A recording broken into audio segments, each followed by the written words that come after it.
আপনারা সকলেই জানেন এই ৫৩ বছর যারা আমাদেরকে শাসন করেছে তারা সকলেই আমাদেরকে শোষণ করেছে।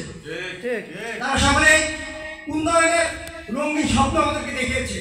আসলে উন্নয়ন তো হয়নি, বরং দেশকে তারা ধ্বংস করেছে। গতকালই মনে একটা পত্রিকাতে দেখলাম যে ২০২৪ থেকে ২০২১ থেকে ২০২৪ সাল পর্যন্ত বিমান বাহিনীর যে প্রধান ছিল তিনি এই ৪ বছরে ৩,০০০ কোটি টাকা দুর্নীতি করছে। এরপরে কি হয়েছে, তার নামে দুর্নীতি দমন কমিশনে মামলা হয়েছে। একজন বিমান বাহিনী প্রধান সে কি করছে ৩ বছরে ৩,০০০ কোটি। বিমান বাহিনীতে প্রতি বছরে তার উন্নয়নের জন্য দেওয়া বরাদ্দ থাকে হচ্ছে ৪,০০০ কোটি টাকা।